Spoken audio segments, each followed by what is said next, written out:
we will continue our talks around audio and voice, and we are very glad to welcome the CEO of Radio Ambulante, Carolina Guerrero.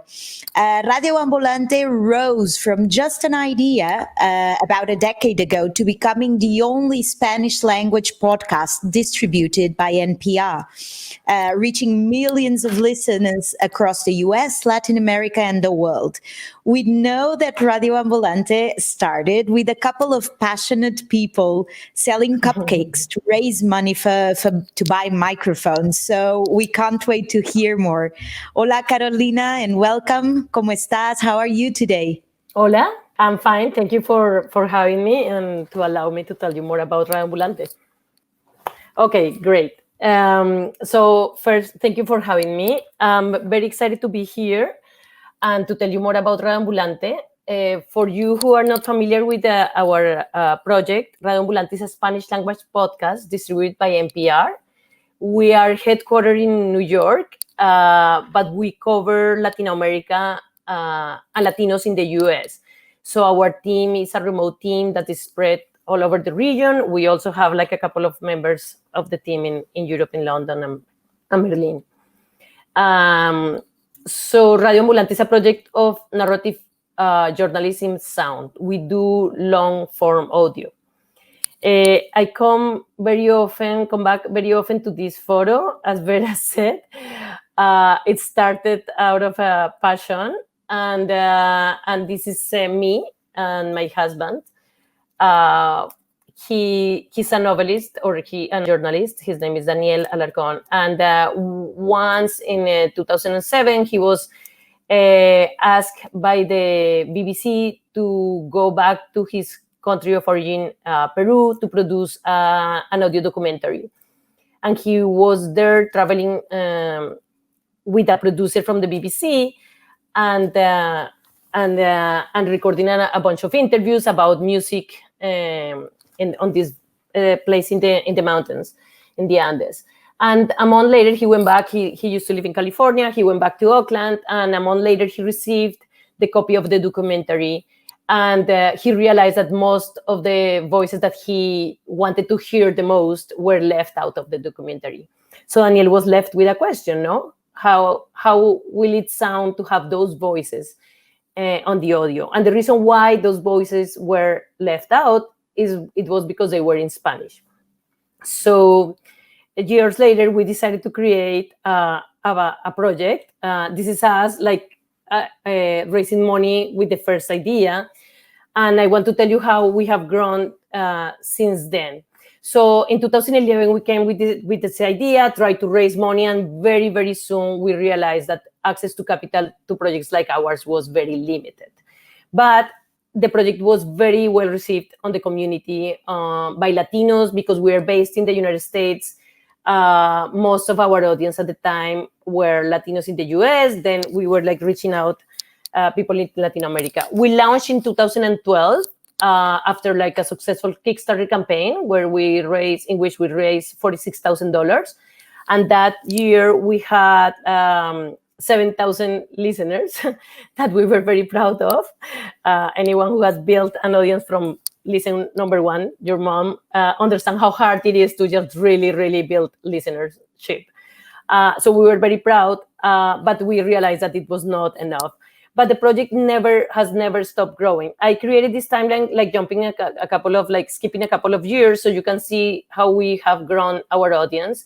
So by 2014, we had 700,000 downloads. In 2016, we became part of NPR and signed a distribution deal with them, meaning that they distribute Radio Ambulante exclusively. And we have a split share based on revenue and sponsorship. And that helped us to build a more sustainable business model. Still, the operation of Radio Ambulante is not paid completely by NPR and the sponsorship, so we have to raise money on the side. But we have seen always, even if there is a challenge to raise these funds to put together the budget every year, we have seen consistently growing our audience. So at some point, this riddle of monetization has always been there. And we at some point started to think, let's go back to our community. We need to build this community and make it stronger because people are there listening to us. And we were investing most of our funds on production because long form audio is very hard. The heavy lift is on editorial team.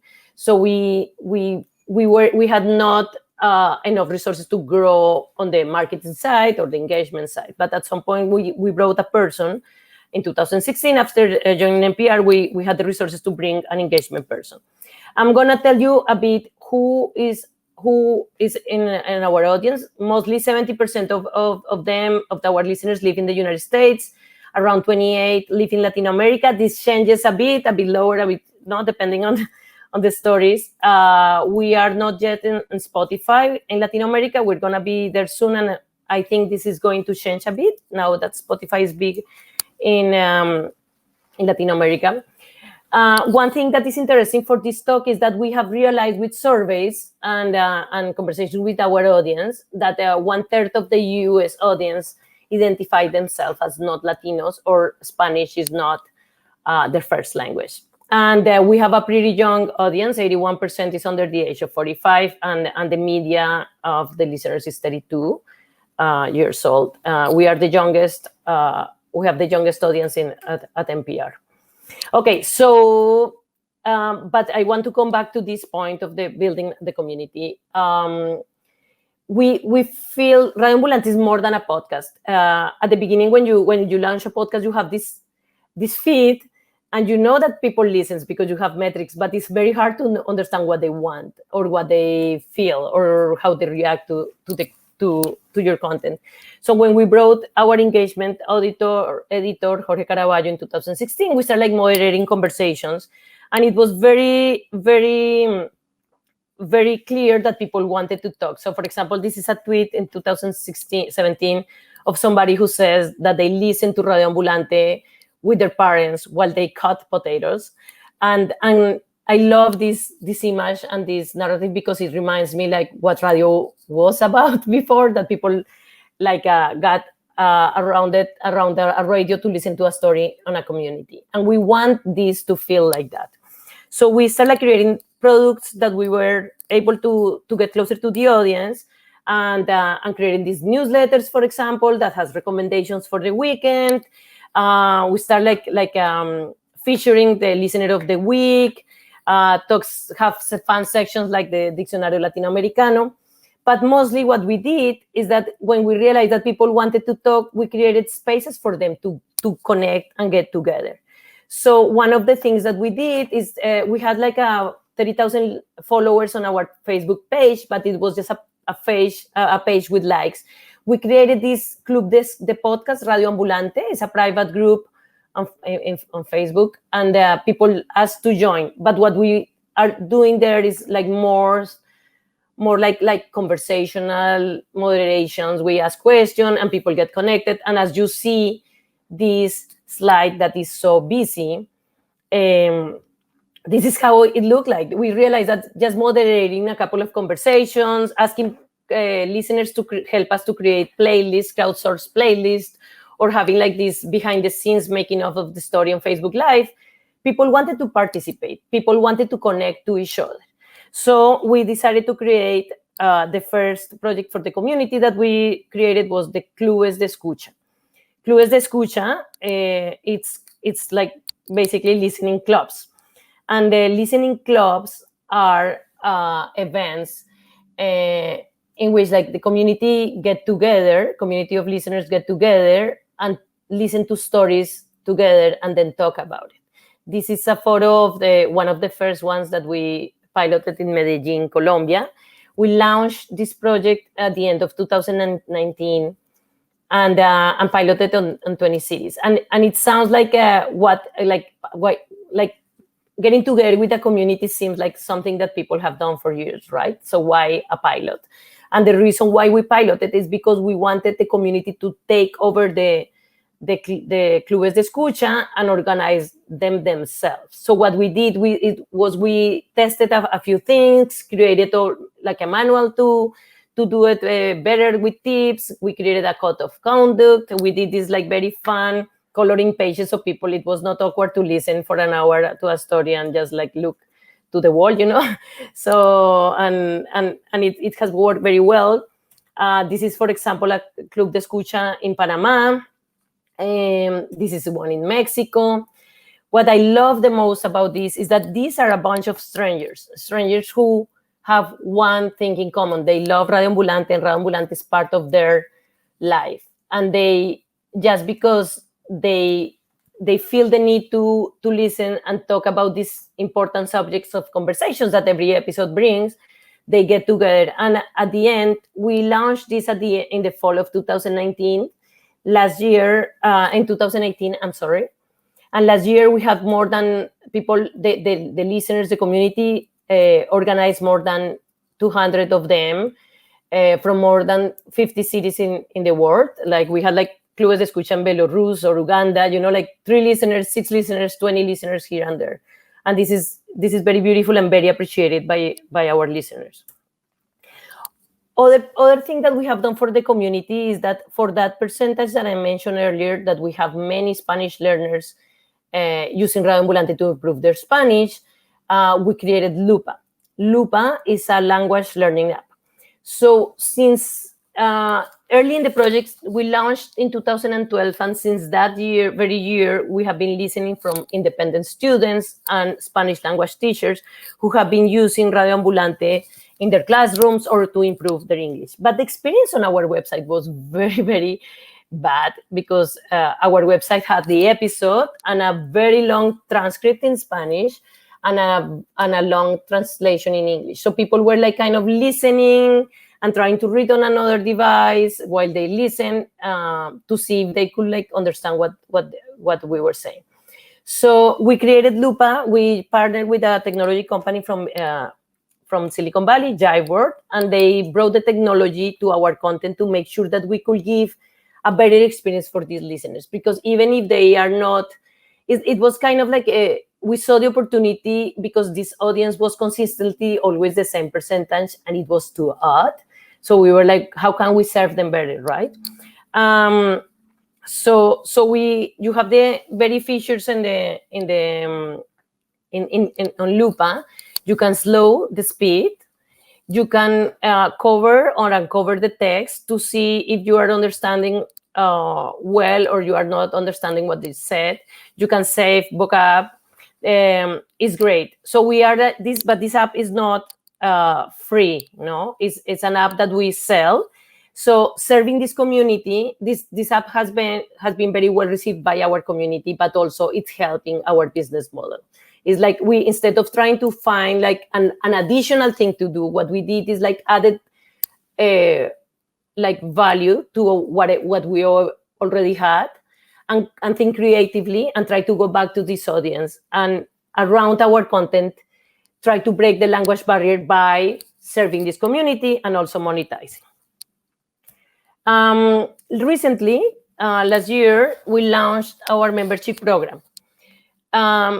We have made these efforts with the community to build a strong community, and I think there is this understanding that we have with our listeners that we all want Radio Ambulante to live forever, and we all do our part on the community. We nurture this community together. We produce the content. We are there every week with an extraordinary content, an extraordinary episode from a different country, a different place in Latin America. And they help us to promote, they listen to us, and some of them want to collaborate with the monetization. They know that it's a challenging time.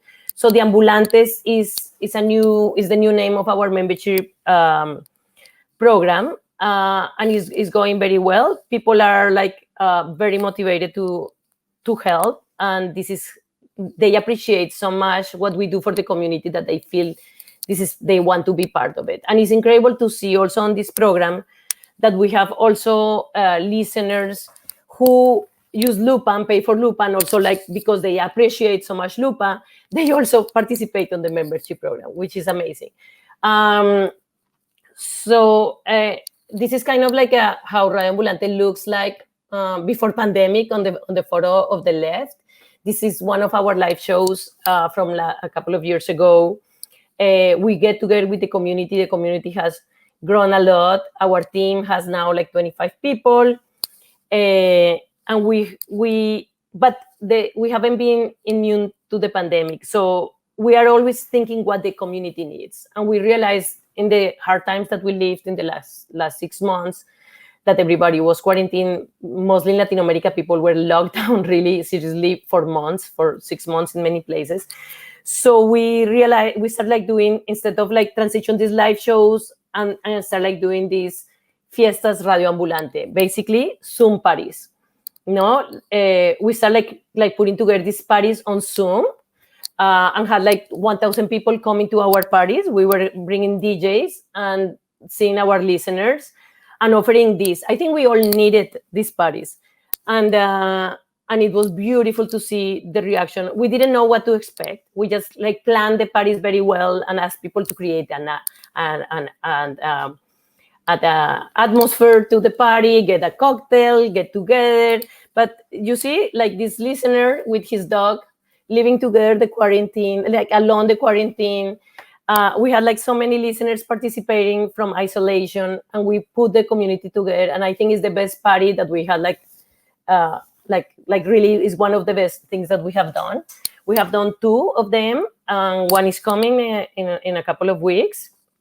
So I just want to close coming back to this image and I remember the days when we had to raise to bake cookies to sustain the project. Since then, we have built a relationship with foundations. We have signed an exclusive distribution with NPR. We are the first Spanish language and only podcast by NPR and also in public media. And in the United States, which is, it amazed me that it's 8 years and we hope to see more of this. But I just think about how we build this with our community, or like this photo, I want to come back. That is very sweet. It's the other side of the community is our kids, like my son and our niece and nephew. Now they are teenagers, helping with this. So just to close, my conclusion is listen to your community, because you need to listen what they want, how they feel, what you can do better for them. Trust your community, because you can lean on your community. Your community want to support you. And sometimes I was very shy to ask the community for support, mostly financial support. But when we asked them, we realized that everybody wanted to participate. Some people can't donate, but they can collaborate on other ways, and they want to do it. Respect your community. Don't take it for granted. Always keep in mind that if you don't produce the best content ever, they won't respect you. So you have to like always keep in mind your mission and invest in your community. This is like the best. It seems that it's always like the production is more important, but in these days, what we have realized that we don't have an audience, we have a community, and it's the best investment that we have done. And thank you very much. I think that now it's a good moment. Yes, for questions. Hola, ¿qué tal? We have some questions, and the first one is from Amandre. Amandre asks, these community ideas are fascinating. It is also impressive that such a big part of their audience is under 45. Do they have any specific strategies to involve older segments? I will say that our strategy to involve older segments is being part of NPR. NPR they have been trying to reach new, like younger audiences, and they have done that successfully, but they were launched 50 years ago and had the same listeners. So I think they have this audience that aged with them, and I think the harder part is to reach to younger audiences in general for public media. So I think one thing that has been successful for us is that many people who listen and appropriated the podcast format has reached out to their parents to put them to listen to Radio Ambulante, just because the stories are so compelling, and also the stories are in Spanish and are not just about one country, but the stories tell like stories that we can all universal stories that we can all relate to. And I think many of our listeners have brought their parents. So probably like they are not that old. But yesterday I was communicating on Twitter with someone who said like, I'm just retired and I love Radio Ambulante, and I think those listeners will come there. But yeah, I think they come by like mouth to mouth probably. That's good. We have one from Luisa Cajamarca. Luisa said, I used to think that listening to a podcast was a private and reserved hobby. So I would like to ask, why do you think Radio Ambulante achieved to encourage the creation of listening clubs? I think Latin Americans, we move a lot, and there are many expats, or like we export a lot of the human resources, like, you know, people who just move because they need to, because of the situations that they live in, that they can't live, like violence or like poverty or just studies, you know, like different reasons to move. But like be living abroad like I am, I'm from Colombia, but I live in New York. I moved to the United States 20 years, is kind of a grief that you always carry with you. It's you are always connected to the country of origin, as like many immigrant parents are, you know, you always miss your country. And I think what Radio Ambulante does is create this community to listen to story, connect to us, and you miss your community. And I think our listeners, what they have found is a community that they miss like deeply, and create a new community to talk and to exchange ideas. And really, I hosted the first listening club in New York, and we had like this couple who looked like super gothic, more piercing and tattoos, and dressed black, and we had like other people who were like super old, who drove 2 hours to come to the listening club, and they will never like met without like Radio Ambulante, you know. So I think the beauty of the listening clubs is that it encourages the conversation, and this is the moment where we need this kind of bridges, you know. We need to build these bridges because the world is kind of like building walls. So yeah, I think it's just opening a space for your community. They will all come there. That's true. We have another question from Vera. Vera asks, you have such a wide network of listeners across different countries. What were some of the most popular stories episodes you have published so far? Okay, there is one that is actually on Radio Ambulante today. It's called Cassettes del Exilio, Cassettes from Exile, is a translation. It's about a family who was separated during the dictatorship in Chile. It's very, very good. It has won a couple of awards. That's one of my favorite too. There is a story called The Contestant from Peru. It's about a girl who was on a reality TV show, and I won't tell you anything about it because I don't want to do the spoilers. One of my somebody was mentioning yesterday a story about an astronomer in Argentina. It's called Dot in the Sky. I love a story from Cuba called Toy Story. I mean, we have like a catalog of 160 stories. It's very hard for me to choose some, but these are like probably like everybody's favorites and mine too. Nice to hear. We have one question from Ana. Ana Maria Salinas asks, tells you great presentation, and what would be your advice for the entrepreneurial journalists that want to start their own editorial products but are scared of failing? Oh my God, it's a tough question. It's a tough question, and Ana Maria, I just can tell you, like, follow your instincts.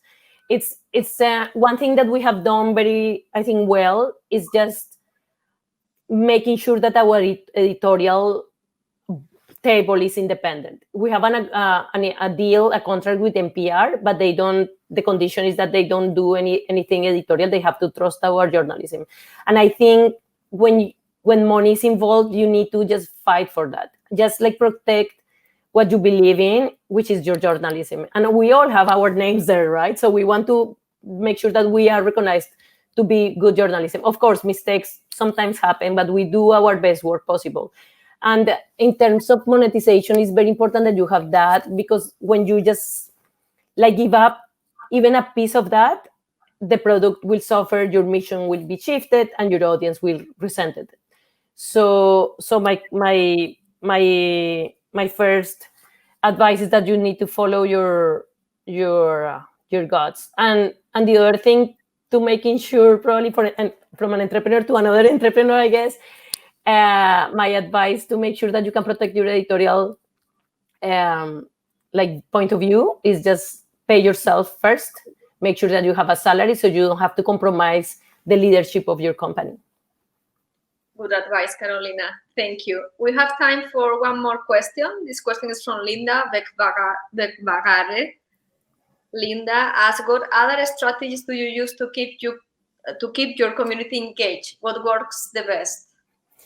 We do a lot of moderation on social media, try to find the listeners where they are. We use the newsletter. It's very important to connect with your listeners with a newsletter because that goes directly to their inboxes, and you jumped the algorithms. So we don't depend on even if we have some groups on Facebook, for example, because listeners were there too, we try to connect to them directly and offer them something that gives them value. Because we have an episode every week, but then you want to connect with them on the other side. So we do fun things. Like some people say that Radio Ambulante is the pioneer Spanish language long form podcast, but we are 8 years old and we are not old. We were there first. So we try to remind people, no, don't call me a classic, because I'm not a classic. I'm still learning. I'm still resilient. I still have to monetize, So I think make sure that your community know that, and the community loves to know about your process. They love to know who is behind your project. They love to know how hard it is and the challenges, and also you ask them for feedback. This is the best advice. Yesterday, I was I tweeted about an episode because we had some lower numbers on a particular episode, and people were we had an engagement of 200 people really being honest and transparent and saying what they didn't like, what the challenges are. And that's the way you interact with your community, because you want to make sure that they are not metrics, they are community, and they need to feel that you are there for each of them. They feel that you are talking only to one of them. So find these spaces and just find them where they are. Great. I saw it. That was great, Carolina. I saw it on your Twitter. And then we have time for one more question. It's come from Tony Adams, and Tony asks, what's your advice to hyperlocal radio community stations that want to adopt and implement local international news stories and service? Yeah, I think our audience is global, and I think it's international, no? And what I learned from the experience is that I am also that listener. You see, I'm from different parts. I'm learning about Latin America myself. And I think what people want to do first is you need to go and find the listeners where they are. Sometimes people want to reach out to them, but they are oh, I hope that they come here, fish. So probably creating partnerships and cross promotion, or talking to projects like Radio Ambulante, for example. You can say, hey, I want to reach, not learning from that. Also, I think it's important to leave journalism a bit and learn about other brands that are doing work internationally or for global audiences, and understanding how they do it. And it sounds like logic, but it's not as easy. What we do is that we have realized that I said we are headquartered in New York, but when I ask when we apply for awards, for example, they say, oh, place. And there is no place. The place is the cloud. The place is the internet. And I think you just need to make sure that your team is as diverse as the audience that you want to reach. We have people in 12 different cities, but we try to diversify our team in order to reach and get audiences and content from different places, because otherwise it will be very hard if you want to do it only with the point of view that is from the place where you were born at. So diversifying and go and find listeners where they are. Thank you, Carolina. Thank you for your great presentation.